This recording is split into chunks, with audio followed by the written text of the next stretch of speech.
ஏசாயா தீர்க்கதரிசன புஸ்தகம் 29வது அதிகாரம். ஏசாயா தீர்க்கதரிசன புஸ்தகம் 29வது அதிகாரம், அதனுடைய 17வது வசனத்தை நான் வாசிக்கிறேன், கவனியுங்கள். ஏசாயா 29:17 எடுத்துட்டீங்களா? கர்த்தருக்கு மகிமை உண்டாவதாக. எல்லாரும் சேர்ந்தே வாசிக்கலாமா? ஏன்னா எல்லாரும் இதை சுதந்தரிக்க போகிறோம். எனவே எல்லாரும் சத்தத்தை உயர்த்தி ஏசாயா 29:17, இன்னும் கொஞ்ச காலத்தில் அல்லவோ லீபனோன் செழிப்பான வயல்வெளியாக மாறும். செழிப்பான வயல்வெளி காடாக எண்ணப்படும். கைகளை உயர்த்தி சத்தமாய் ஆமென். கடந்த ஆகஸ்ட் மாதம் 17ஆம் தேதி காலை வேளையிலே பரிசுத்த ஆவியானவர் ஜெபிக்க ஏவினார். ஆண்டவர் சமூகத்திலிருந்து ஜெபிக்கும் போது காண்பித்து தந்த வார்த்தை தான் இது. இன்னும் கொஞ்ச காலத்தில் அல்லவோ, இன்னும் கொஞ்ச காலம், soon and it will not be very long. இன்னும் கொஞ்ச காலம். நீ நினைக்கிறது மாதிரி ரொம்ப நாள்லாம் கிடையாது. இன்னும் கொஞ்ச காலத்தில் அல்லவோ லீபனோன் செழிப்பான வயல்வெளியாக மாறும். அந்த லீபனோன் என்று இருக்கிற இடத்துல நீங்க உங்களை பார்க்க ஆரம்பிக்கணும். அந்த லீபனோன் என்று இருக்கிற இடத்துல நீங்க உங்க குடும்பத்தை பார்க்க ஆரம்பிக்கணும். இந்த வார்த்தையை எத்தனை பேர் பிரசங்கமா கேட்கறீங்க? எனக்கு அதை பத்தி கவலை கிடையாது. ஆனா இந்த வார்த்தையை ரேமாவா கேட்கிற உள்ளங்களுக்கு ஒரு விசை கூட இந்த வார்த்தையை எடுத்து சொல்லுகிறேன். இன்னும் கொஞ்ச காலத்தில், it will not be very long, இன்னும் கொஞ்ச காலத்தில் லீபனோன் செழிப்பான, இந்த லீபனோன் சுதந்தரிக்கிறதற்காக, அதாவது இஸ்ரவேலர்களுக்கு தேவன் கொடுத்த சுதந்திரம் தான் லீபனோன். உபாகமம் 1வது அதிகாரம் 6, 7, 8 வசனங்களிலே பார்க்கும்போது வாசியுங்கள். உபாகமம் 1:6 முதல், நீங்கள் இந்த மலை அருகே தங்கியிருந்தது போதும். 7வது வசனம், நீங்கள் திரும்பி பிரயாணம் புறப்பட்டு எமோரியரின் மலை நாட்டிற்கும் அதற்கு அடுத்த எல்லா சமனான வெளிகளிலும் குன்றுகளிலும் பள்ளத்தாக்குகளிலும் தென் திசையிலும் கடலோரத்திலும் இருக்கிற கானானியரின் தேசத்துக்கும் லீபனோனுக்கும் ஐப்ராத் நதி என்னும் பெரிய நதி வரைக்கும் போங்கள். இதோ இந்த தேசத்தை உங்களுக்கு முன்பாக வைத்தேன். நீங்கள் போய் கர்த்தர் உங்கள் பிதாக்களாகிய ஆபிரகாமுக்கும் ஈசாக்குக்கும் யாக்கோபுக்கும் அவர்களுக்கு பின்வரும் அவர்கள் சந்ததிக்கு ஆணையிட்டு கொடுத்த அந்த தேசத்தை சுதந்தரித்துக் கொள்ளுங்கள் என்றார். அப்படி என்றால் லீபனோன் கர்த்தர் வைத்த சுதந்திரம். ஆமென், ஹல்லேலூயா. இன்னும் கொஞ்ச காலத்தில் அல்லவா, ஆமென், நானும் நீங்களும் அவருடைய சுதந்திரம். ஹல்லேலூயா, ஆமென். நான் கர்த்தருடைய சுதந்திரம், நான் அவருடைய சுதந்திர வீதம். அப்படி சொல்றவங்க மட்டும் சத்தமா ஆமென் சொல்லுங்க பார்க்கலாம். இதுதான் கர்த்தர் கொடுக்கிறார். நல்ல கவனமா கேளுங்க. ஒரு பெரிய செய்தி. ஆனா இன்னைக்கு பெரிய செய்தி போனா நமக்கு பெரிய பந்தி இருக்கு. அதனால கொஞ்சம் அப்படி டச் பண்ணிட்டு அப்புறம் கேட்கலாம் கர்த்தருக்கு சித்தமானா. இப்ப மோசே கிட்ட சொல்லி இதான்ப்பா சுதந்திரம், லீபனோன் இருக்கு, லீபனோன் உள்ள ஏறிட்டு, மோசைக்கு உள்ள ஏறிட்டு. இப்ப கர்த்தர் மோசேட்ட சொல்றார், மோசே நீ போக வேண்டாம், வந்துரு அப்படின்னு. எப்படி இருக்கும்? 3வது அதிகாரத்துல நீங்க பாத்தீங்கன்னா 24 முதல் வாசியுங்கள். கர்த்தராகிய ஆண்டவரே, நீர் உமது அடியனுக்கு உமது மகத்துவத்தையும் உமது வல்லமை உள்ள கரத்தையும் காண்பிக்க தொடங்கினீர். வானத்திலும் பூமியிலும் உம்முடைய கிரியைகளுக்கும் உம்முடைய வல்லமைகளுக்கும் ஒப்பாக செய்யத்தக்க தேவன் யார்? நான் கடந்து போய் யோர்தானுக்கு அப்புறத்தில் உள்ள அந்த நல்ல தேசத்தையும் யோர்தானுக்கு அப்புறத்தில் உள்ள அந்த நல்ல தேசத்தையும் அந்த நல்ல மலையையும் லீபனோனையும் பார்க்கும்படி உத்தரவு கொடுத்தருளும் என்று வேண்டிக் கொண்டே, கர்த்தரோ உங்கள் நிமித்தம் என் மேல் கோபம் கொண்டு எனக்கு செவி கொடாமல் என்னை நோக்கி போதும் போதும்னா அங்க உங்களை போதும், இனி இந்த காரியத்தை குறித்து என்னோடனே பேச வேண்டாம். இந்த சம்பவம் நமக்கு தெரியும். நான் எதுக்கு இதை எடுத்து வாசிக்க வச்சேன்னு எடுத்து சொல்றேன். ஆண்டவரே அந்த லீபனோன் பாத்துறவா, ஏன்னா இதுதான் லீபனோன் சுதந்திரம்.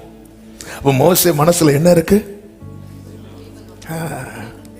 என்ன இருக்கு? லீபனோன். என்ன இருக்கு மோசே மனசுல? என்ன இருக்கு மோசேக்கு? ஆசை என்ன? பேய் பார்க்கணும். எதை பேய் பார்க்கணும்? லீபனோன். ஆமென். ஹல்லேலூயா. இன்னும் ஜெயம் ஹேங் ஓவர் மாறலையா? ஹல்லேலூயா. நீங்கள் இந்த மலை நாட்டை சுற்றினது போதும். ஆகஸ்ட் முடிஞ்சிட்டு. ஹல்லேலூயா. இனி சும்மா கொடியேத்திட்டு சல்யூட் அடிச்சிட்டு இருக்க கூடாது, சுதந்திரிக்கணும். ஆமென் சொல்லுங்க பார்க்கலாம். கர்த்தருக்கு மகிமை உண்டாவதாக. ஆனா மோசேயை ஸ்டாப் பண்ற ஒரு இடத்துல ஸ்டாப் பண்ணும்போது உள்ள இருக்கிற ஏக்கத்தை கொட்டுறாரு ஆண்டவர்கிட்ட. ஆண்டவரே நீங்க அதை ஒன்று பார்க்க வச்சிருங்க ஆண்டவரே, அந்த லீபனோனையும் நான் பார்க்கும்படி எனக்கு உத்தரவு கொடுன்னு சொல்லும்போது கர்த்தர் சொல்ல, இனி இதை பத்தி என்கிட்ட பேசாத. எப்படிங்க இருக்கும்? இவ்வளவு நாள் ஆசை காட்டி ஒன்ன சொல்லி ஒரு இடத்துல கொண்டு வந்துட்டு மோசே போதும் ஆண்டவர், அப்போ நீங்க அதை பத்தி என்கிட்ட பேசாத, இனி இந்த காரியத்தை குறித்து என்னோடு பேச வேண்டாம் அப்படி சொல்லிட்டு கர்த்தர் சொல்லுகிறார், நீ பிஸ்காவின் கொடுமுடியில் ஏறி உன் கண்களை மேற்கிலும் வடக்கிலும் தெற்கிலும் கிழக்கிலும் ஏறெடுத்து உன் கண்களினால் அதை பார். மோசேக்குள்ள என்ன இருக்கு? தேவனோ மோசையின் ஏக்கம், மோசையின் ஆசை. கர்த்தர் மோசைய ஏற வச்சு பார்க்க வைக்கிறார். நீ கண்கள்ல பாரு. ஏன்னா அது தேவன் பிராமிஸ் பண்ண சுதந்திரம்.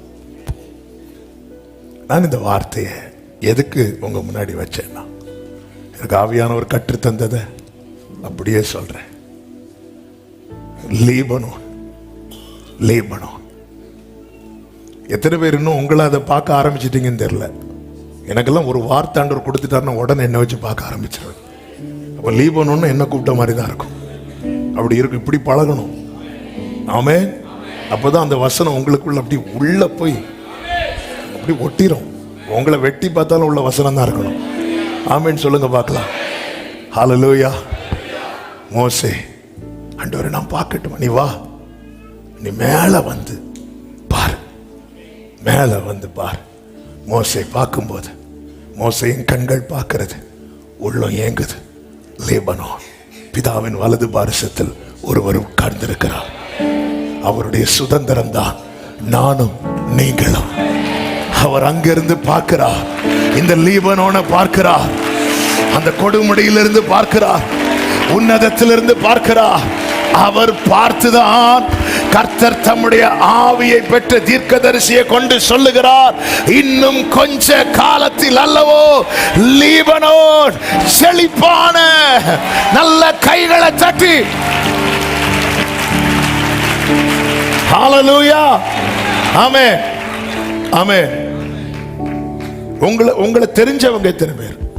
ஒரு 100 பேரை தெரியுமா? தெரியும். உங்களை தெரிஞ்சவங்க எத்தனை பேர்? உங்க Facebook எடுத்து பார்த்தாலே தெரியுமே. பாஸ்டர் என்ன தெரியுதான்னு ஒருத்தங்க, என்ன தெரியல. தெரியுது. நான் தான் உங்க Facebookல உங்களுக்கு நான் 2வது லைக் போட்டது நான் தான். முதல்ல போட்ட ஆளே தெரியல. நமக்கு அறிமுகமானவர்கள் நிறைய. ஒரு சர்ச்சுக்கு வந்து ஆராதிக்கிறோம், அங்க இருக்கிற எல்லாரும் அட்லீஸ்ட் தெரியும். உங்க கூட பழகிறவங்க எத்தனை பேர்? அந்த சர்க்கிள் குறையும். இப்படி கொஞ்சம் கொஞ்சம் அடுத்தடுத்த லெவல் போகுது. அடுத்த வார்த்தை, நீங்க நல்லா இருக்கணும்னு விரும்புறவங்க எத்தனை பேர்? ஆமே. உங்க நிலைமையை பார்த்து ஏங்குறவங்க எத்தனை பேர்? ஹல்லேலூயா. லீபனோனே, ஒரு பரலோகத்தில் இருக்கிறார். ஒரு பரலோகத்தில் இருக்கிறார். இன்னும் கொஞ்ச காலத்தில் அல்ல. அதனாலதான் ஆண்டவர் மோசே கிட்ட சொன்னார், என் ஜனத்தின் உபத்திரவத்தை நான் பார்க்கவே பார்க்கிறார். அவர்களுடைய கூக்குரலை நான் கேட்டு அவர்கள் வேதனைகளை இப்படி பார்க்கிறார். ஆமென். ஒரு செய்தியை கேளுங்க. நீங்க கஷ்டப்படுறத இயேசு விரும்ப மாட்டார். பவுலுக்கு முள்ளு கொடுக்கப்பட்டது பைபிள்ல இருக்கு. ஆனா அந்த முள்ள மறக்கிற கிருபையும் கொடுக்கப்பட்டது பைபிள்ல இருக்கு. முள்ளு கொடுக்கப்பட்டது பவுலுடைய ஆத்துமாவுக்கு, கிருபை கொடுக்கப்பட்டது அந்த சரீரத்தில் அதை தாங்கிறதுக்கு. ஏனென்றால் பவுல் சொல்லுகிறார், நான் என்னை உயர்த்தாதபடிக்கு முள் கொடுக்கப்பட்டது. கர்த்தருடைய நாமம் மகிமைப்படுவதாக. அன்றியும் அவருடைய தீர்மானத்தின்படி அழைக்கப்பட்டவர்களாய் தேவனிடத்தில் அன்பு கூறுகிறவர்களுக்கு சகலமும் நன்மைக்கு ஏதுவாகவே நடக்கிறது என்று அறிந்திருக்கிறோம். ஹல்லேலூயா. என் வாழ்க்கையில ஒரு தீமையை செய்து ரசிக்கிறவன் பிசாசு. அதே செயலை கர்த்தர் செய்து ரசிப்பாரா? நிச்சயம் கிடையாது. ஆமென். எருசலேம் நிலைமை மோசமாக போகுது. எருசலேம் இயேசுவை அங்கீகரிக்கவில்லை. அப்படி இருக்க அங்கீகரிக்காத, ஏற்றுக்கொள்ளாத ஒரு காரியத்தினுடைய நிலைமை மோசமா போகும்போது மற்றவர்களுக்கெல்லாம் உள்ளம் வந்து பரவாயில்ல, ஒழுங்கா கேட்டிருக்க வேண்டியதானேன்னு சொல்லி நியாயத்தை சொல்லிட்டு போயிடுவாங்க. ஆனா அவர் பார்த்ததும் கண்ணீர் வடிக்கிறார். துன்மார்க்கன் தன் துன்மார்க்கத்தில் சாவதையே கர்த்தர் விரும்பவில்லை என்றார். அவருடைய பிள்ளைகள் யூதாஸ் காரியோத்தை குறித்து அவர் வலிக்குதா இருக்கு. இவன் மட்டும் பிறக்காம இருந்திருந்தா எவ்வளவு நல்லா இருக்கும் அப்படின்னு சொல்றார். ஆமென். பேதுரு கொஞ்ச நேரத்தில் மறுதலிக்க பேதுரு காலை பிடிக்கிறார். நாம இருந்திருந்தா அந்த காலை பிடிச்சு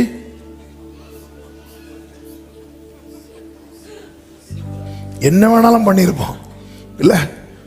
ஆனா ஆண்டவர் இப்படி கழுவுறார். அந்த பாதத்தை எடுத்து பாத்திரத்தில் வைத்து கழுவி தன் மடியிலே வச்சு அப்படி தொடச்சு. Glory Jesus. அதே போலதான் யூதாசுக்கும் செய்தார்.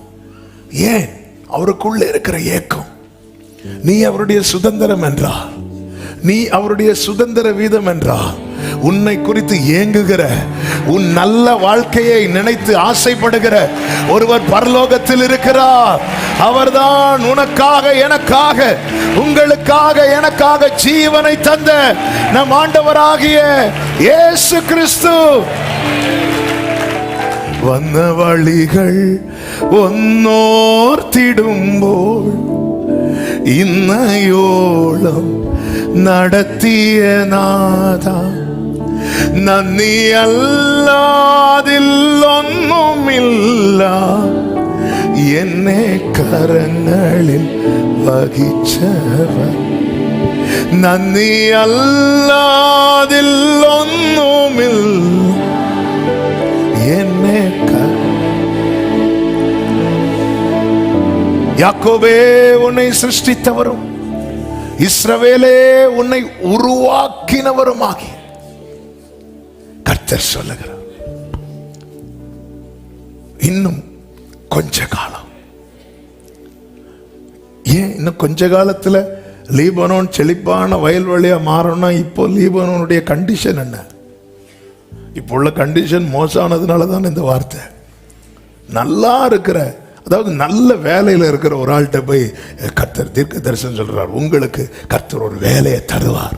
அப்படி சொன்னா எப்படி இருக்கும்? அப்படியா? எப்படி இருக்கும்? ஆண்டவர் அப்படி பேசுவாரா? இல்லை. ஆமென். அதாவது நீங்க உங்களுக்கு காலையில் மன்னாவை கர்த்தர் எப்போ கொடுக்கிறார் தெரியுமா?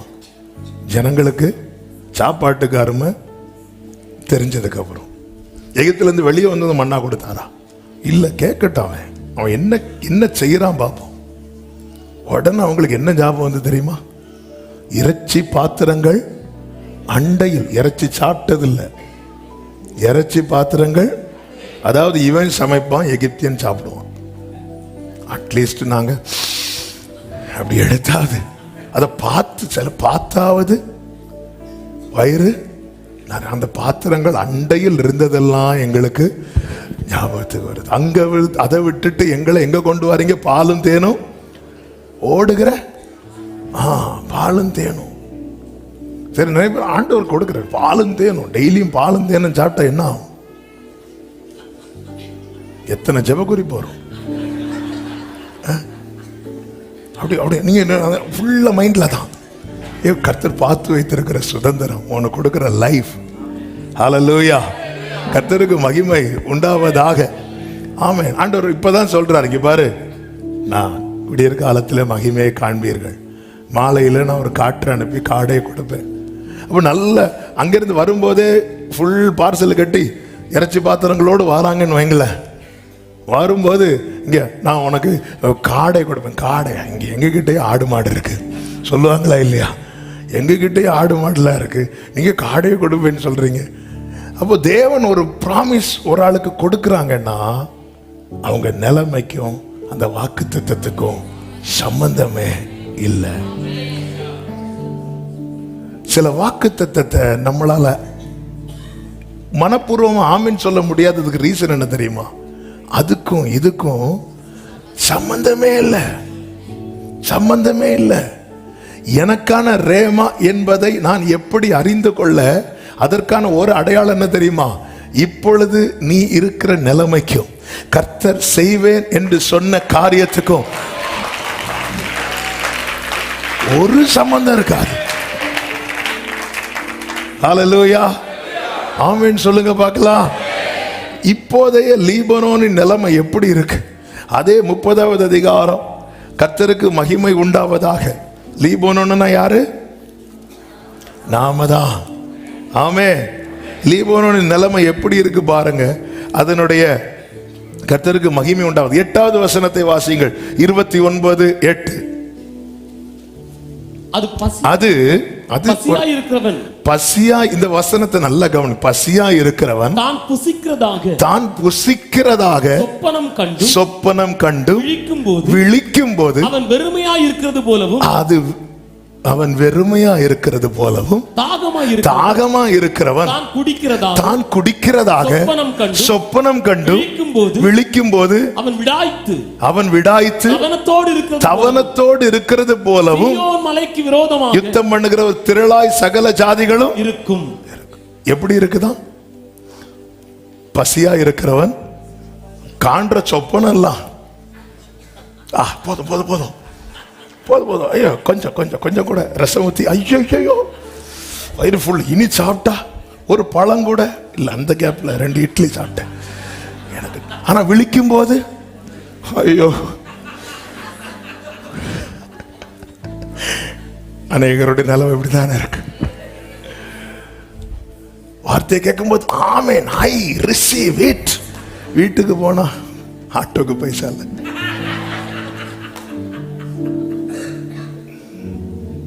ஏற்றுக்கொள்ள முடியுதா? ஏற்றுக்கொள்ள முடியுதா? பார்க்கிற கனவு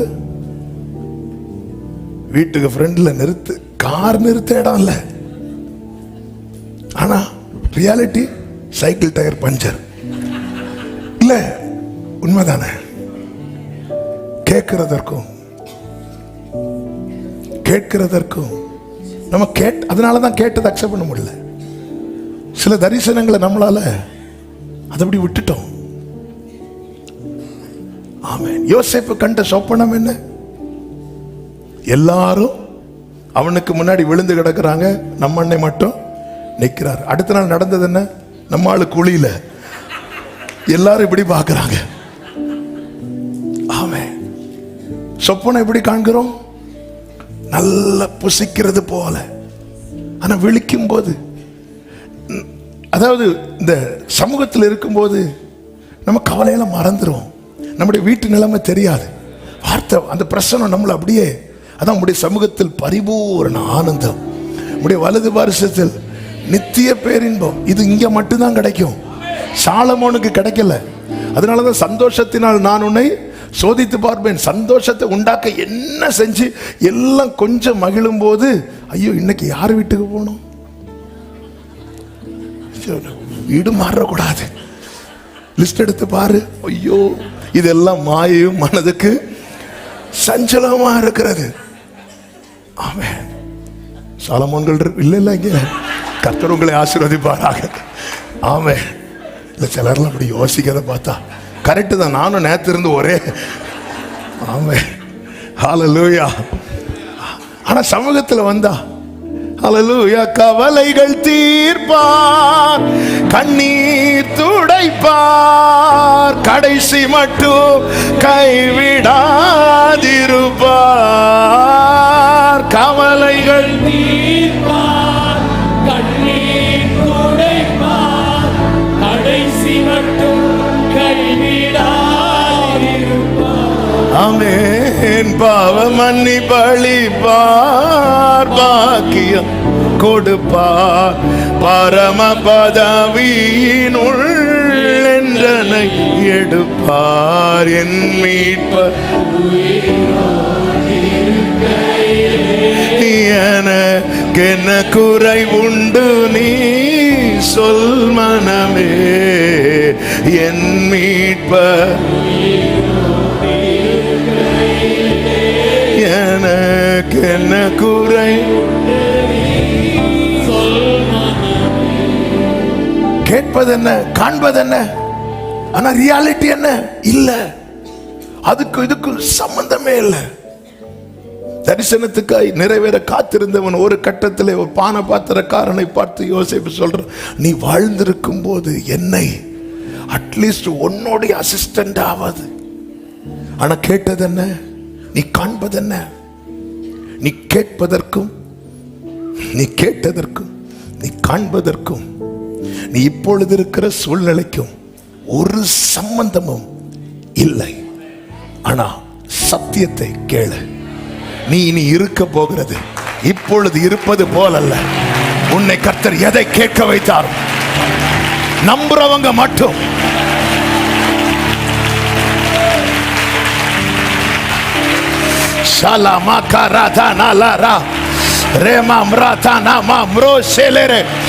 எத்தனை பேர் விசுவாசிக்கிறீங்க?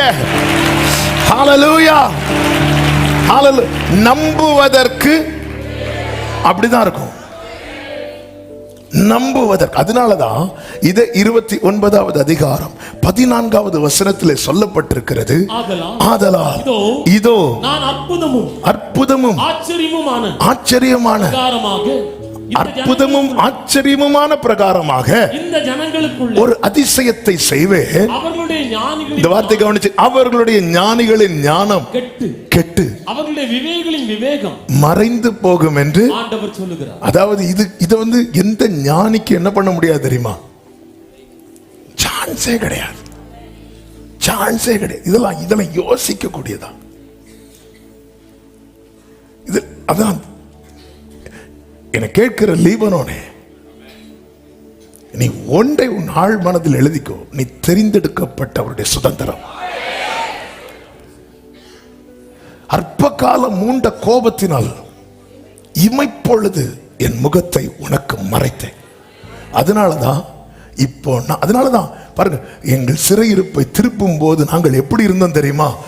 சொப்பனம் காண்றது போல இருந்தோம். இதெல்லாம் நடக்கிறதுக்கு வாய்ப்பே இல்லை, வாய்ப்பே இல்லை. பேதுருவே தூதன் தட்டுனதுக்கு அப்புறமும் அவர் என்னதான் நினைச்சாரு தெரியுமா? கனவுலையாவது நம்ம நடப்போம். வெளியே வந்து வெளியே 4 அடுக்கு பாதுகாப்பை விட்டு வெளியே விட்டுட்டு தூதன் போயிட்டார். நான் நினைக்கிறேன் இப்ப தலையில தட்டியிருப்பார் நினைக்கிறேன். எங்க இருக்கிறோம் நேரா ஓடி போறார். ஓடி போய் ஒரு கொஞ்சம் ஸ்திரீகள் சேர்ந்து ஒரு வீட்டுல இருந்து ஜெபம் பண்ணிட்டு இருக்கிறாங்க. இவரு போய் கதவை தட்டுறாரு. அப்போ என்ன ரோதை என்ன பேதையோ நேர உள்ள வந்து யார் கதவை தட்டுறா அப்படி பாக்குறாங்க. பார்க்கும்போது அவரு நான் தான் பேதுரு. இந்த காலத்துல ஒரு சின்ன லென்ஸ் வச்சு இப்படி பார்த்துருப்பாங்க. நான் தான் பேதுரு. இவளுக்கு சந்தோஷம் தாங்க முடியாம கதவை இன்னும் லாக் பண்ணிட்டு கதவு திறக்கலன்னு இருக்கு. நேர வந்து அங்க லீடர்கிட்ட சொல்றாங்க, இப்படி பேதுரு வந்திருக்கிறார், நம்ம ஜெபத்தை கர்த்தர் கேட்டு. சும்மா இரு, நீ எப்படி வர முடியும்? இதான் ரியாலிட்டி. அது எப்படி நடக்கும்? அவன் இங்க வச்சு கேட்போம், உன் வீட்டில் என்ன எண்ணெய் குறையல, மாவு குறையல. போகும்போது பிள்ளை சொல்ல மாட்டேன், அம்மா அப்ப நம்ம வீட்டில் எண்ணெய் குறையாதுல்ல, எண்ணெய் தீர்ந்து 2 நாள் ஆச்சு. அப்ப அங்க வச்சு இப்படி சொன்னீங்க.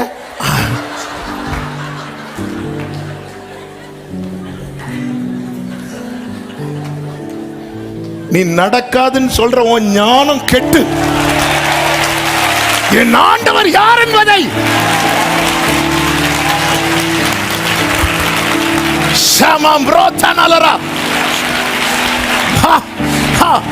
ஆகாதென்று தள்ளின கல் மூளைக்கு தலைக்கல் ஆயிற்று. அவ்வளவு பேர் சொல்லுவான், இது கர்த்தராலே. ஆமென் சொல்லுங்க பார்க்கலாம். ஞானம் கெட்டு, ஹல்லேலூயா, ஞானம் கெட்டு. அதனாலதான் பைபிள் சொல்லுது, குழந்தைகளை புதிதாய் பிறந்த குழந்தைய போல அந்த குழந்தைக்கு கொடுக்கறது அப்படியே சாப்பிடும். செட் ஆகாதது வாந்தி பண்ணும், ஆனா சாப்பிடும். ஹல்லேலூயா. நம்ப முடியல, ஏன்? ஏதோ ஞானம் இடிக்குது. ஆண்டு சொல்லது. ஆமென், ஹல்லேலூயா. யோபுடைய ஞானம் கெட்டுச்சு. அதனாலதான் யோபு, நான் என்ன அருவருக்கிறேன் அப்படிங்கிறான். நான் என்ன அருவருக்கிறேன், நான் என்ன அருவச்ச இப்படி நினைச்சிட்டேனே, இப்படி பேசிட்டேனே. ஆமே எப்ப சொல்ல வச்சார் தெரியுமா? என் காதினால் உம்மை குறித்து கேள்விப்பட்டேன், இப்பொழுதோ என் கண்கள்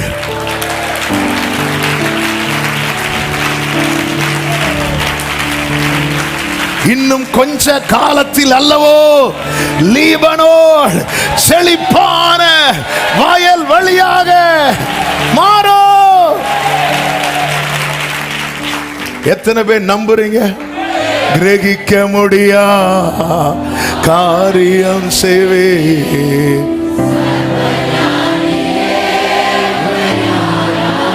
கிரகிக்க முடியா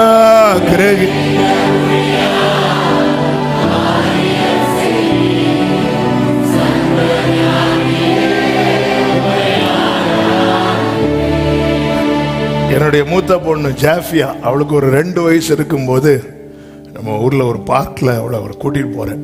அப்போ அது ஸ்லைடு ஃபர்ஸ்ட் டைம் நினைக்கிறேன், 2 வயசு கூட ஆகலைன்னு நினைக்கிறேன். ஸ்லைடில் அப்படியே அவளை தூக்கி மேலே வைக்கிறேன். அவள் அதுக்கு முன்னாடி ஸ்லைடு போனது பார்த்தது கிடையாது. அவளும் எங்கே தூக்கி, அவளும் ஜாலியாக அப்படி இருந்தா. அப்படி கையெடுத்துட்டு உடனே இங்கே ஸ்பீடாக வந்துட்டேன்.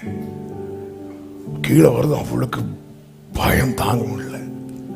கீழே வந்து தூக்கிட்டேன். தூக்குனது அவளுக்கு சந்தோஷம் ஆகிட்டு. 2வது வாட்டி டாடி அகைன் அப்படின்னா. இப்ப அவ போறா, விட்டா அடிபடும்.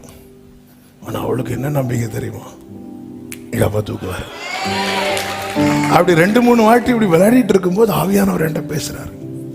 உன் பிள்ளை உன்னை நம்புறது மாதிரி நீ என்ன நம்புறியான்னு கேட்டார். சில இடத்துல கொண்டு விட்டு நான் உன்னை விடுவேன்.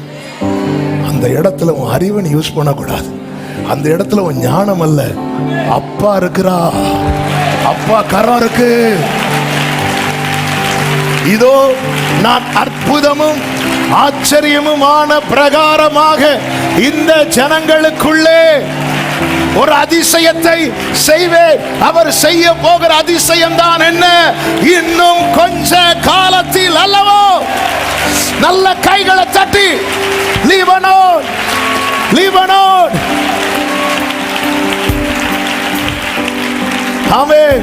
செழிப்பான வயல்வெளியாய் மாறும் என் தேவன் எனக்காய் ஏதாகிலும் செய்திடுவார். எந்தாகிலும் என்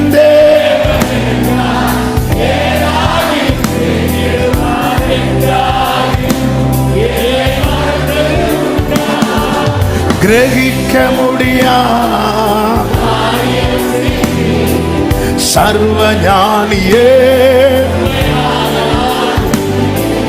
கிரகிக்க முடியா சர்வஞானியே. என் இயலாய்மையில், என் இயலாய்மையில் நீ செயல்படுவே. உம் கரம் என்னை என் இயலாய்மையில்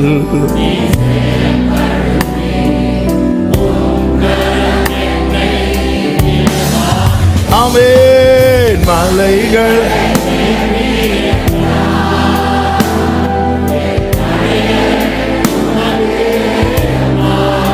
ஓ மரித்தோரை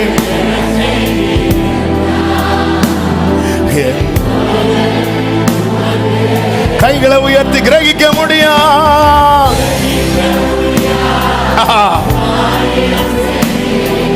சர்வஞானியே ஆமென். கிரகிக்க முடியாது. ஆராதிக்கலாம். அப்படியே கைகளை அசைத்து ஹல்லேலூயா பாடுவோம்.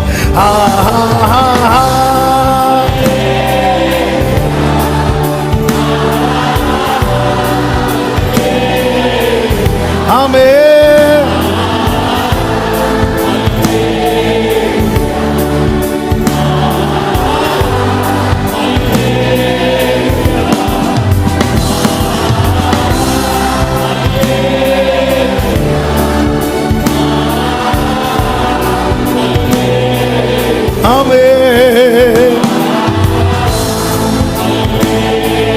Glory.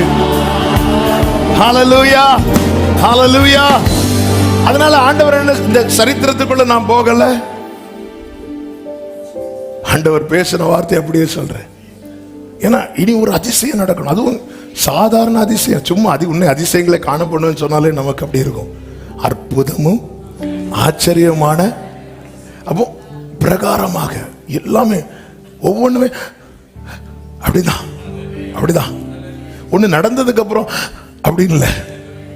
இனி என் வாழ்க்கையில ஒவ்வொரு ஸ்டெப்புமே எனக்கு அப்படிதான் தெரியுமா. ஹல்லேலூயா, ஹல்லேலூயா. கர்த்தர் என்ன செய்யறார் தெரியுமா? அதே 29வது அதிகாரம் 10வது வசனத்துல வாசிங்க. கர்த்தர் உங்கள் மேல் கனநித்திரையின் ஆவியை வரப்பண்ணி உங்கள் கண்களை அடைப்பார். அந்த வேர்டுக்காக தான் கர்த்தர் என்ன செய்யறது? கண்ணை அடைக்கிறார். கண் அடைச்சா ஏதாவது தெரியுமா? தெரியல. எந்த நிலைக்கு கொண்டு வரார் தெரியுமா? நேத்து வரை ஞானம் பேசிட்டு இருந்தவன், நேத்து வரை அது அப்படி இது இப்படி, அது அப்படி இப்படி பேசிட்டு இருந்தவன், இப்ப எங்க கொண்டு வரா தெரியுமா? அடுத்து என்ன தெரியல, தெரியல. என் தாசனை இல்லாமல் குருடன் யார்? குருடரை அவர்கள் அறியாத வழியில் சில இடத்துல கொண்டு வந்து அது வரைக்கும், அதாவது நமக்கு ஒண்ணு தெரிகிறது வரைக்கும் நம்முடைய பல நம்பிக்கையை நம்ம ஆண்டவர் மேல வச்சிட்டு இருக்கிறதா நினைச்சிட்டு இருக்கிறோம். இல்ல, நம்முடைய ஞானத்துல வச்சிட்டு இருக்கிறோம், நமக்கு தெரிஞ்சதுல வச்சிட்டு இருக்கிறோம். 99 வயசுல ஆபிரகாம் ஒரு கொஸ்டின் வைப்பார் பாருங்க. இந்த 99 வயதானவனுக்கு குழந்தை பிறக்குமா அப்படின்னு. அப்போ ஆபிரகாமே உன் விசுவாசத்துல நீ அவருடைய வார்த்தையை மட்டும் நம்பல, உன் ஸ்ட்ரெங்கையும் நீ நம்பிட்டு இருக்கிற. வேர்டை நம்புறோம். எதை வச்சு தெரியுமா? சாத்தியமான சில சூழ்நிலைகளோட இணைத்து வைத்து நம்புறோம். கண்ணடைச்சிட்டார். கண்ணடைச்சு இப்ப சொல்றார், இதோ நான் அற்புதமும் ஆச்சரியமான பிரகாரமாய் ஒரு அதிசயத்தை செய்வேன். அந்த அதிசயம் தான் என்ன? இன்னும் கொஞ்ச காலத்தில் அல்லவோ. அதாவது நேற்று வரை எனக்கு இந்த விஷயத்துல ஒரு சின்ன ஹோப் இருந்து, இப்ப டோட்டலா டவுன், நம்புறதுக்கு சான்ஸே இல்லை அப்படிங்கிற நிலையில நிற்கிறவர்களுக்கு இந்த வார்த்தையை சொல்றேன், பக்கத்துல வந்துட்டீங்க.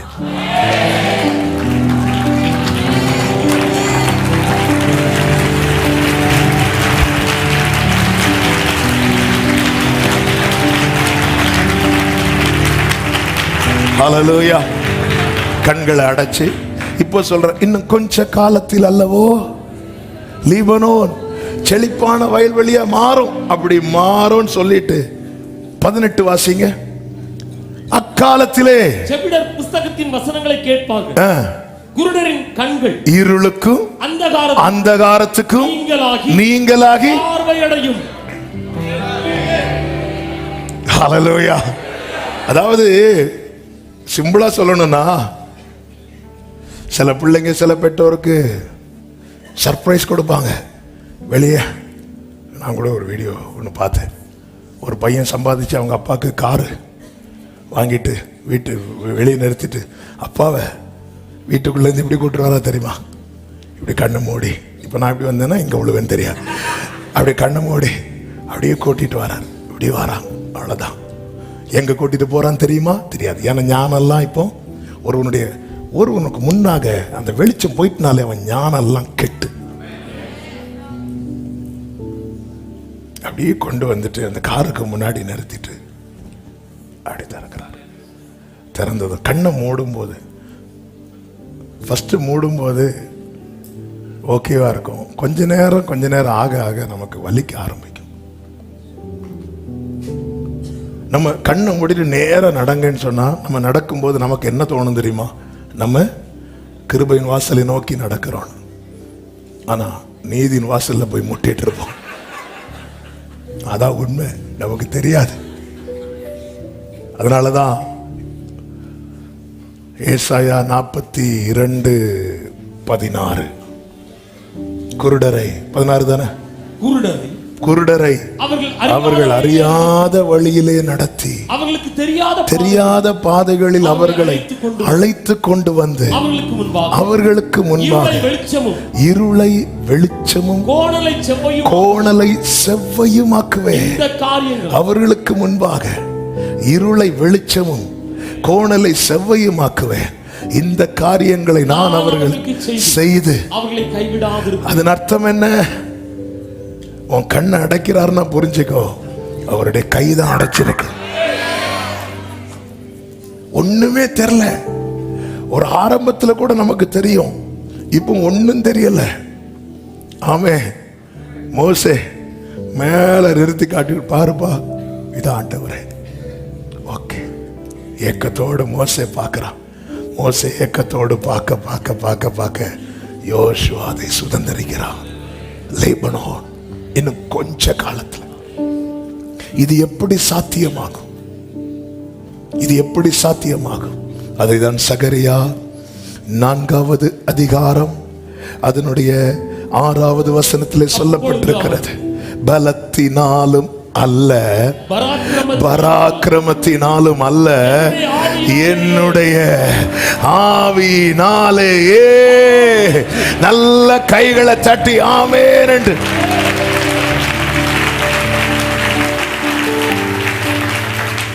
பலத்தால் செய்ய முடியாதையா, பராக்கிரமம் ஒன்றும் என்னில்,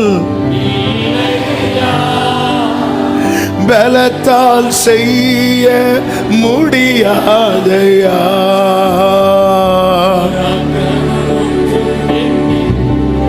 கைகளை உயர்த்தி சொல்லுவோம். பலத்தாலும் அல்ல, பராக்கிரமம் அல்ல, ஆவியால் செய்து முடிப்பே.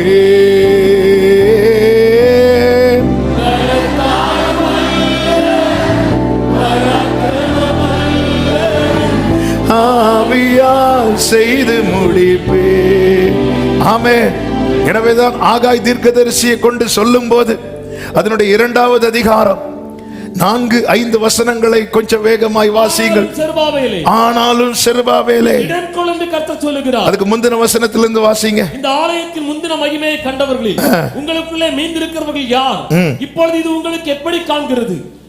அதற்கு இது உங்கள் பார்வையில் ஒன்றுமில்லாதது. உங்க பார்வையில் எப்படி இருக்கு? ஒன்றுமில்லாதது போல. உண்மையிலே நம்ம பார்வையில் நிறைய காரியங்கள் எப்படி இருக்கு தெரியுமா? பார்க்க முடியாங்க. நாங்க ரியாலிட்டியை சொல்றோம். சொல்லு வேர்டு கேட்டீங்களா? நேற்று வேர்டெல்லாம் நல்லா தான் இருக்குங்க. ஆனால் நீங்கள் வந்து பாருங்க எங்கள் வீடு எப்படி இருக்குன்னு. உங்கள் பார்வையில் எப்படி இருக்கு? ஒன்றும் இல்லை, ஒன்றுமே இல்லை, ஒன்றுமே இல்லை, இல்லை. இப்படி இல்லைன்னு வர இடத்துல ஆண்டவர் ஒரு துவக்கத்தை கொடுப்பார் பாருங்க. அதுதான் ஆனாலும்.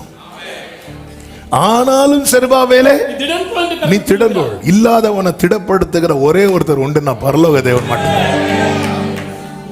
இருக்கிறவனை நிறைய பேர் திடப்படுத்துவாங்க, இல்லாதவனை திடப்படுத்த வரவன் கூட.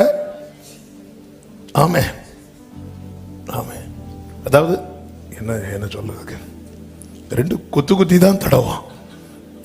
இல்லாதவனை யோபுவது எப்படி மனைவி திடப்படுத்தினாங்க? இப்படி சீலெல்லாம் தொடச்சிட்டு, யோ மனுஷா சீக்கிரம் செத்துட்டேனா. சிலர்லாம் நம்மளை திடப்படுத்துறது. நமக்கு முன்னாடியே ஜெபம் பண்ணுவாங்க, ஆண்டவரே இவங்க இப்படி கஷ்டப்படுறதுக்கு.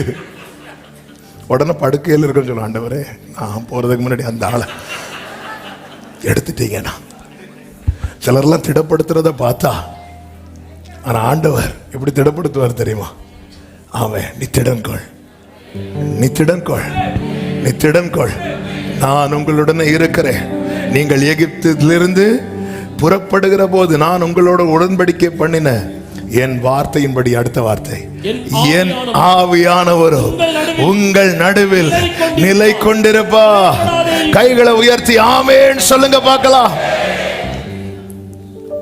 ஹல்லேலூயா. உன் பார்வையில் எனக்கு இப்படி உண்மை இல்லை. இது பலத்தால முடியாது, இது பராக்கிரமத்தினால முடியாது, என் ஆவியினாலேயே. அதனாலதான் ஏசாயா தீர்க்கதரிசன புஸ்தகம் 32வது அதிகாரம் அதனுடைய 15வது வசனத்தை வாசியுங்கள். உன்னதத்திலிருந்து நம்மேல் ஆவி ஊற்றப்படும் மட்டும் அப்படியே இருக்கும். அப்பொழுது வனாந்தரம் செழிப்பான வயல்வெளி ஆகும். செழிப்பான வயல்வெளி.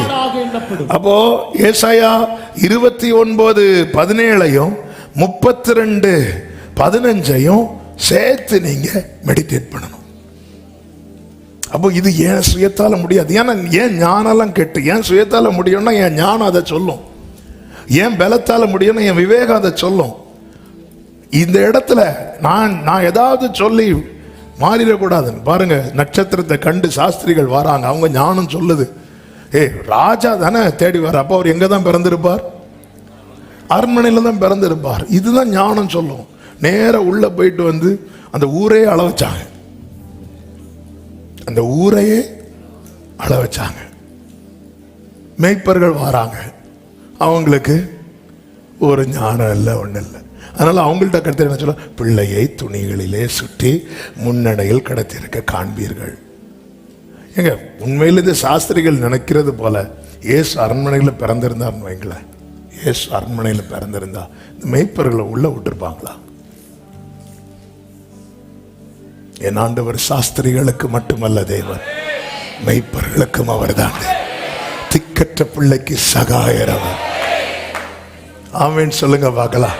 அப்ப அந்த இடத்துல பாருங்க, நம்ம ஞானம் அது வரைக்கும் ஞானம் இல்லை, ஆனா பெத்லகேமுக்குள்ள என்றானதும் ஞானம் வருது. சிலருக்கு பார்த்துருக்கீங்களா, வேலை கிடைக்கிறது வரை ஞானம் எல்லாம் வராது. ஆண்டவரே ஆண்டவரே, வேலை கிடைச்சதுக்கு அப்புறம் ஆண்டவர் கூப்பிடுவார், வெயிட் பண்ணுங்க ஆண்டவரே. அதுக்கப்புறம் நம்ம ஞானம் இல்லை, அறியாத வழியில். ஆமென். இன்று நான் காண்பதும் என் வாழ்க்கையில் உண்டானதெல்லாம் என் ஞானத்தினாலேயோ என் திறமையினாலேயோ வந்ததல்ல. ஒவ்வொன்றும் அற்புதமும் ஆச்சரியமான பிரகாரமாய் என் தேவன் எனக்கு செய்த அதிசயம். ஆமென் சொல்லுங்க பார்க்கலாம். மரியாள் இடத்துல தூதன் வந்து சொல்லுகிறார்கள், நீ கர்ப்பவதியாகி ஒரு குமாரனை பெறுவா என்று சொல்லும் போது மரியாள் வைத்த கேள்விதான், இது எப்படி ஆகும்? லூக்கா 1:34, இது எப்படி ஆகும்? எப்படி ஆகும் என்ற வார்த்தையை வைத்த போது தூதன் சொன்ன ஃபர்ஸ்ட் வேர்ட் என்ன தெரியுமா?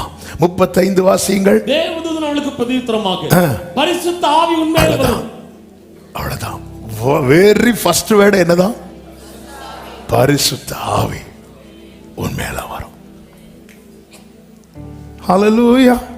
நீர் வந்தால் சூழ்நிலை மாறுமே, முடியாததும் சாத்தியமாகுமே. நீர் வந்தால் சூழ்நிலை மாறுமே, முடியாததும் சாத்தியமாகுமே. கைகளை உயர்த்தி நிறைவே நிறைவே நீர் வாருமே,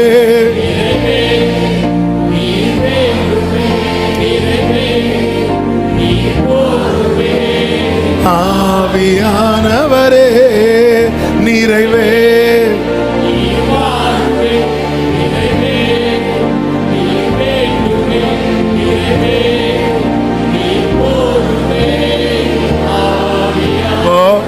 அவர் தான் எல்லாம் நடப்பிக்கிறார்.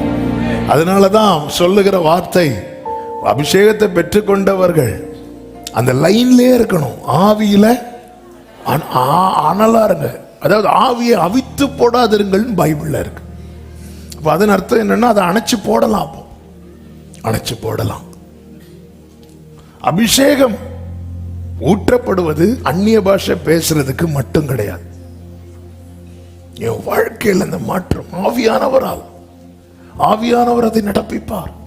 இந்த நதி செல்லும் இடம் எங்கும் உள்ள யாவும் ஆரோக்கியப்பட்டு பிழைக்கும்.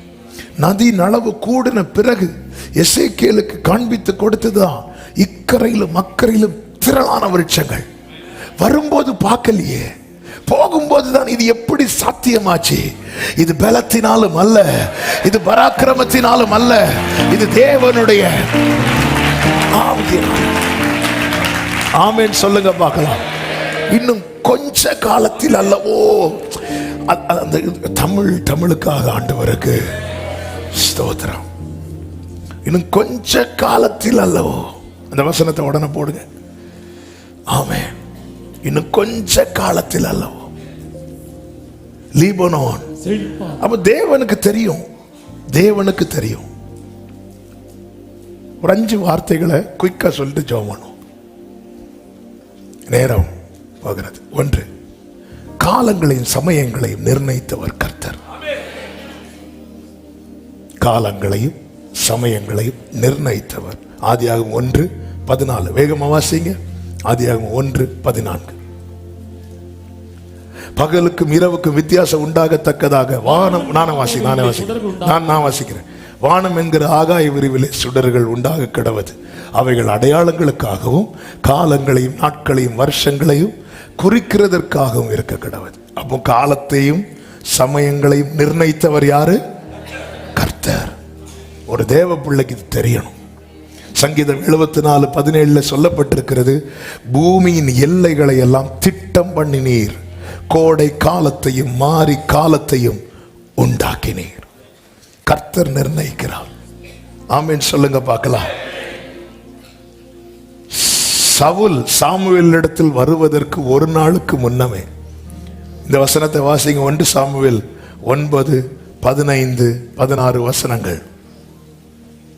சவுல் வர ஒரு நாளுக்கு முன்னே கர்த்தர் சாமுவேலின் காது கேட்க, நாளை இந்நேரத்திற்கு பென்யமீன் நாட்டானாகிய ஒரு மனுஷனை உன்னிடத்தில் அனுப்புவேன். போதும்.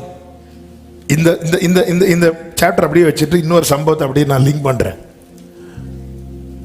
கொர்நேலியு வீட்டில் கர்த்தருடைய தூதன் வந்து யாரை கூட்டிட்டு வர சொல்லுவாரு? பேதுருவை.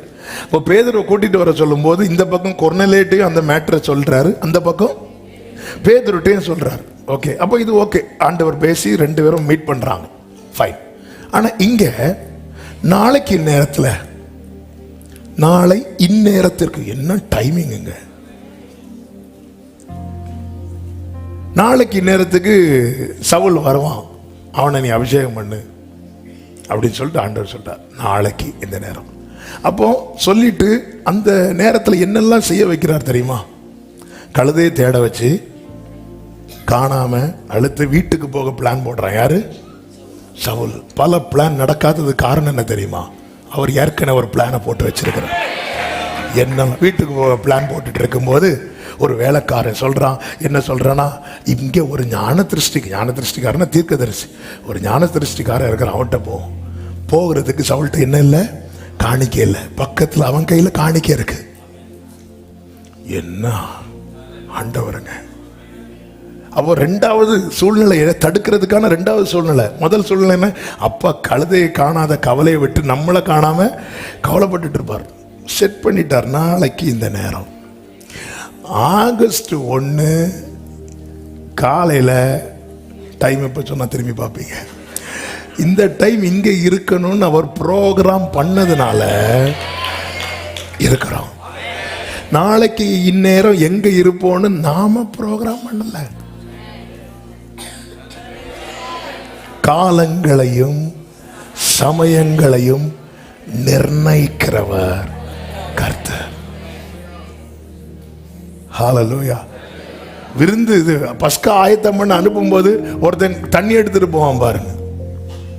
அவன் அன்னைக்கு அவன் எடுக்காம மனைவி அனுப்பி விட்டுருந்தா, மனைவி தான் எடுப்பா. ஆனா அன்னைக்கு என்ன சண்டையோ, நீங்க போய் தண்ணி எடுத்துட்டு வாங்க, இன்னையில இருந்து ஒரு சேஞ்ச். உடனே அவர் இன்னைக்கு ஒரு நாள் தான் எடுப்பேன், எடுத்துக்கோ, அதான் பிளான். சில நேரத்தில் மனைவி வேலை நீங்க செய்யறது நினைச்சு சோர்ந்து போகாதீங்க.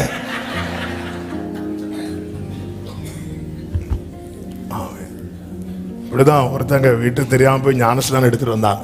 அவங்க ஹஸ்பண்ட் வந்து நல்ல குடிகாரர். இந்த நியூஸ் ஒருத்தங்க சொல்லிட்டாங்க, போட்டு விட தான் சர்ச்சில் நிறைய பேர் உண்டேன், நம்ம சர்ச்சில் வெளியே. அது வரைக்கும் விசாரிக்க மாட்டாங்க. ஞானஸ்நானம் எடுத்தோன்னே, பிரதர் கன்கிராட்ஸ், உங்கள் ஒய்ஃப் இன்னைக்கு ஞானஸ்நானம் எடுத்தாங்க, போச்சு தெரியுது. அதை ஒருத்தங்க சொல்லிட்டாங்க, இப்படி இந்த சிஸ்டர் போட்டு விட்டாங்க. அவர் வெளியே நிற்கிறார், ஃபுல் லோடு போட்டுட்டு இப்படியே நிற்கிறார். ஏசப்பா, இன்னைக்கு என்ன ஏற்கனவே சர்ச்சுக்கு போனாலே எனக்கு அடி உண்டு, இன்னைக்கு என்ன நடக்க போகுதோ தெரியல. நேரம் வந்தோன்னே, நில்லு, எங்க போன? சர்ச்சுக்கு. நான் கேட்கறதுக்கு மட்டும் பதில் சொல்லிட்டு அதுக்கப்புறம் உள்ளவா. ஓகே. ஞானஸ்நானம் எடுத்தியா? ஆமா. இனி எடுப்பியா? இல்ல. வா.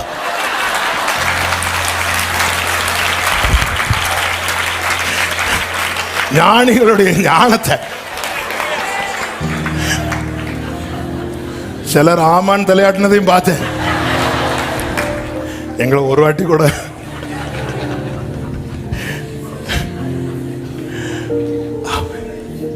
எல்லாமே அவருக்கு தெரியும். அவனை எப்படி பேச வைக்கணும்னு. ஏன்னா அவருக்கு போட்டாதான் ஞானம் வருமா. இனி எடுப்பே இல்லை. உண்மைதானே? உள்ள போ. எல்லாவற்றையும் நிர்ணயிக்கிறவர் கர்த்தர். 5ன்னு சொல்லிட்டேன், அதனால நான் சொல்லி விட்டுறேன். 2 1 என்ன சொன்னேன்?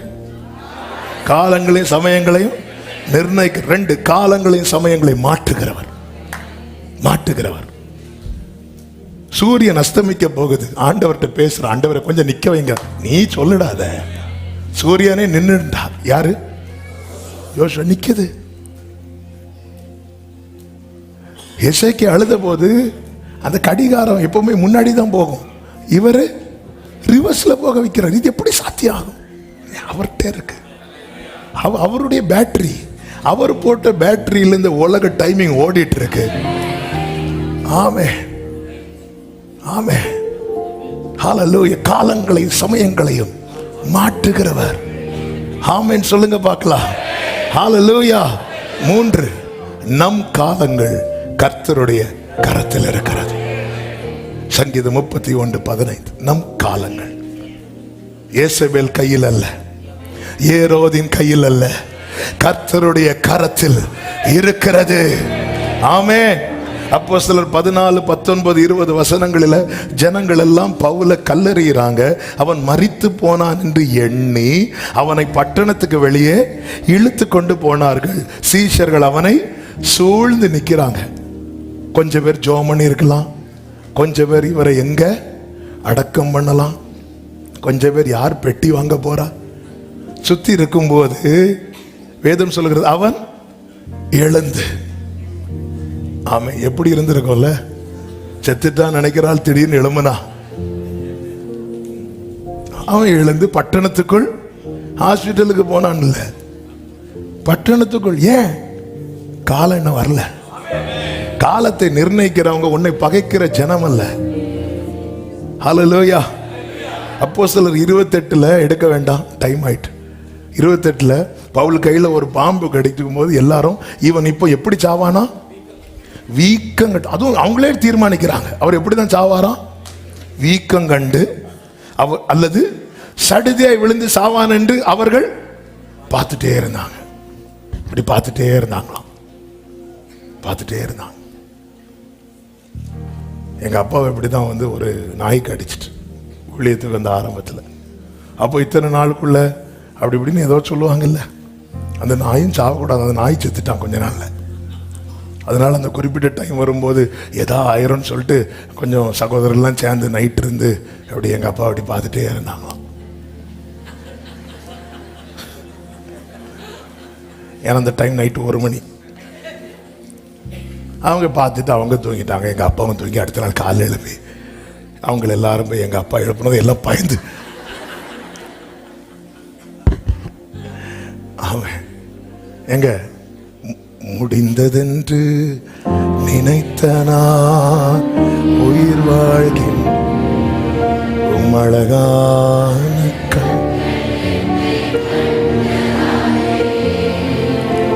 முடிந்ததென்று அவர் தான் டிசைட் பண்றார். டொமிஷியன் என்கிறவன் யோவானை பத்மு என்கிற தீவுல தூக்கி போட்டான். சரித்திரம் சொல்லுகிறது அவனை எண்ணெயில தூக்கி போட்டாங்க, சாகல. விஷம் கொடுத்து பார்த்தாங்க, சாகல. இப்ப அவனுக்கு கொடுத்த மரண தண்டனை தான் பத்மு தீவு. ஆண்டவர் அங்க வந்து கையை காட்டி கொடுக்கிறார். ஏன் அவனால உன்னை கொல்ல முடியல தெரியுமா? மரணத்தின் திறவுகோலும் பாதாளத்தின் திறவுகோலும் என் கையில தான்.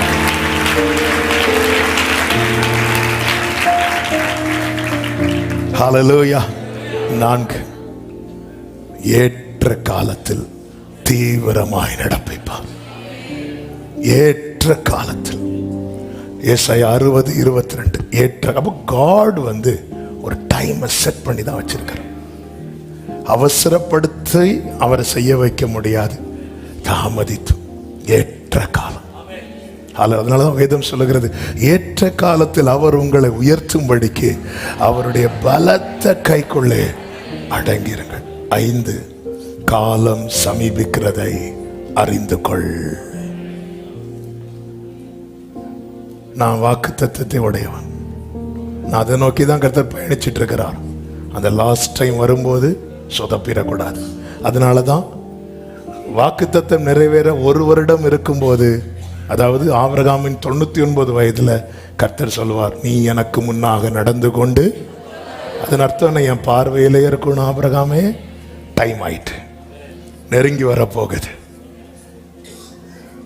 ஆரோனின் உலர்ந்த கோல் துளிர்விட வைக்கும் டைம் வந்த போது கர்த்தர் ஆரோனை வீட்டுக்குள்ள வச்சிடாத, வேற எங்கேயும் வச்சிடாத, என் சமூகத்துல கொண்டு வை. டைம் வருது. அதான் காலம் சமீபிக்கிறதை அறிந்து கொள். இயேசு கிறிஸ்து எடுத்துக்கொள்ளப்படுவதற்கு முன்னே சீஷர்கள்ட்ட சொன்னார், எங்கேயும் போயிடாத. ஆண்டவரே, எருசலேம்ல சமாரியாலும் உட்காரு, எருசலேம்ல முதல்ல உட்கார், வரப்போகுது வரப்போகுது. காலம் அறிந்து செயல்படு. எனக்கு வாக்கு தத்தம் இருக்குன்னு சொல்லிட்டு நான் வாக்கு இல்லாம போகக்கூடாது. உட்காரணும் சமூகத்துல. வாக்கு தத்தம் ஜீசஸை தூக்கிட்டு வராங்க. யோசேப்பு மரியாளும் சிமியோன் வீட்டில் இருக்கிறாரு. ஆவியானவர் ஃபோர்ஸ் பண்றார். இப்பதான 30 நாள் ஜபத்தை முடிச்சுட்டு வந்து அதுக்குள்ள 1ஆம் தேதி காலையில ஃபோர்ஸ் பண்றார்.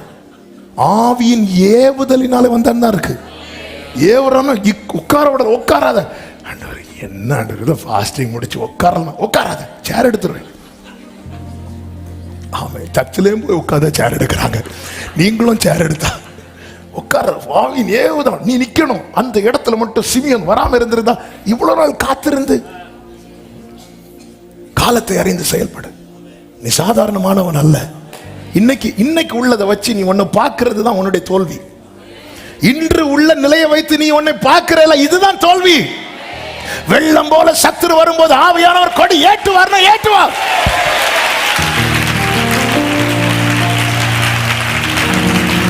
ஆமென் சொல்லுங்க பார்க்கலாம். ஹalleluya, ஹalleluya. எனக்கு ஒரு காலம் உண்டு, அதுவரை காத்திருப்பே. எனக்கு ஒரு காலம் உண்டு, அதுவரை ஓ என் நேசர் என்னை க்ளோரி தள்ளமே செலைனா. இயேசு சிலுவையில செயல்பட்டதை பார்த்தீர்களா? அந்த இடத்துல வலியில துடிக்கிறார், வலியில துடிக்கிறார். இன்னும் கொஞ்ச நேரத்தில் அப்பா கிட்ட போக போறார். ஆமே, அந்த இடத்துல தான் மன்னிச்சிருங்க. ஏன் ஒருத்தரை குறித்தும் ஒரு கசப்பை வச்சுட்டு நான் கண்ணை மூடிட்டேன்னா இத்தனை பட்ட பாடெல்லாம் என்ன ஆயிரும் தெரியுமா? அதனாலதான் எல்லாம் ஏற்றுக்கொண்ட ஆண்டவர் கசப்பு கலந்த காடியை குடிக்க கொடுத்த போது அவர் டேஸ்ட் பண்ணாரு. அது எப்படி இருந்துச்சு? கசப்பா இருந்துச்சு. குடிக்க மனதில்லாதிருந்தார். கசப்பு எனக்குள்ள வந்துடக்கூடாது. காலத்தை அறிந்து செயல்படணும். எங்க எனக்கு இந்த வார்த்தையை நேற்று மெடிடேட் பண்ணி எழுதும் போது யூதாசை பார்த்து ஒரு வார்த்தை சொல்லணும்னு தோணுச்சு. யூதாசின் 2 மாசம் பொறுத்து இருக்கலாம். யூதாசே 2 months தானே, இல்ல 50th. அதாவது இயேசு கிறிஸ்து மரித்து அடக்கம் பண்ணப்பட்டு உயிர் தெழுந்து அதன் பிறகு 40 நாள் இருக்கிறார். அதுக்கப்புறம் இயேசு எடுத்துக்கொள்ளப்பட்டு 10 நாள் இருக்கிறாங்க. அதுக்குள்ள யார் வந்துட்டா? 2 மாசங்கிறது நான் சும்மா ஒரு டியூரேஷன். யூதாசே 3.5 வருஷம் வெயிட் பண்ண, உனக்கு ஒரு 2 மாசம் வெயிட் பண்ண முடியாம போயிட்டு சோழி முடிஞ்சிட்டுல, எல்லாம் போச்சுல்ல. 24 வருஷம் காத்திருந்த உனக்கு இன்னும் 1 வருஷம் காத்திருக்க முடியாதா? இன்னும் கொஞ்ச காலத்தில் அல்லவோ, இன்னும் கொஞ்ச காலத்தில் அல்லவோ. பிரியமானவர்களே, இதை உள்ள வச்சிருங்க. உங்க ஞானம், கர்த்தர் தந்த ஞானத்துக்காய் ஸ்தோத்திரம்.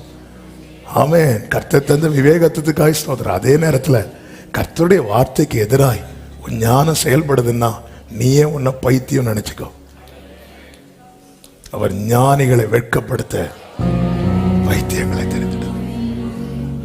ஆமென் சொல்லுங்க பார்க்கலாம்.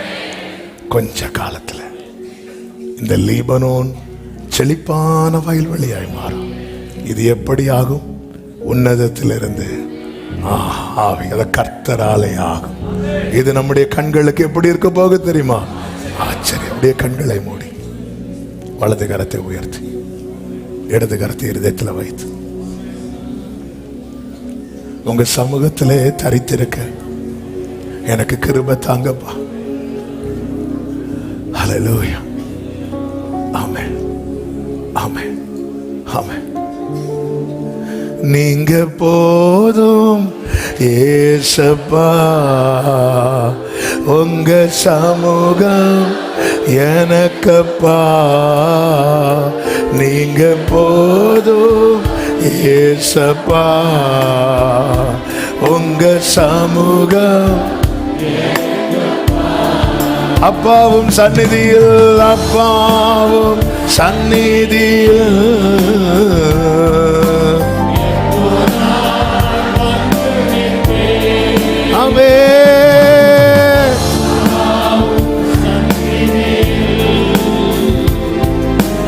எப்போ நான் திருமுகம் கண்டுனா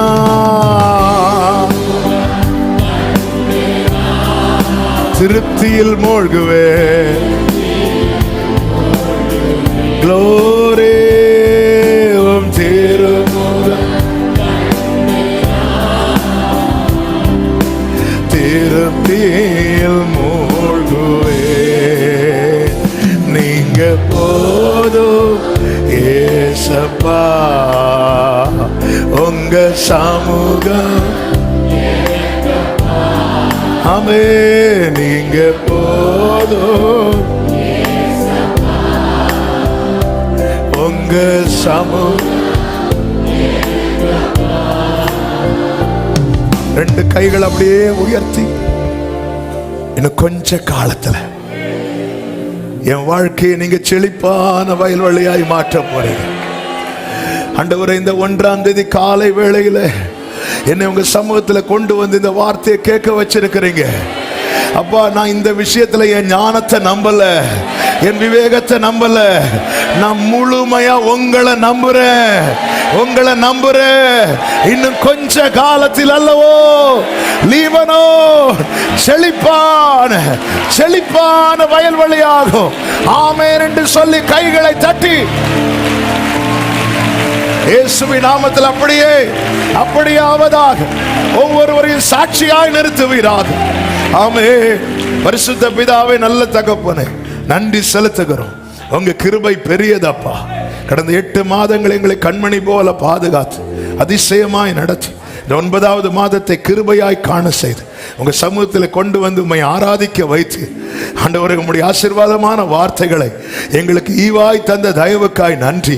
நாங்கள் இதை முழுமையா நம்புறோம். இதுல எங்க ஞானம் விவேகம் ஒன்னும் கிடையாதுப்பா. நாங்க ஒன்னும் தெரியாதவங்கப்பா. இன்று இருக்கிற நிலைமை அல்ல, வார்த்தையினால் எங்கள் வாழ்க்கையிலே உண்டாக போகிற எல்லா நன்மைகளுக்காக, எல்லா ஆசீர்வாதங்களுக்காக, எல்லா மேன்மைகளுக்காக ஸ்தோத்திரம். நீரே எல்லாவற்றையும் செய்கிறவர். அப்படி ஒவ்வொருவரை ஆட்களும் ஆசீர்வதியும், சமாதானத்தோடு அனுப்பி சாட்சியாய் கொண்டு வாரும். மகிமை, கனம், துதி, ஸ்தோத்திரங்கள் அனைத்தும் ஒருவருக்கே செலுத்துகிறோம். இயேசுவின் நாமத்தில் பிதாவே, ஆமென்.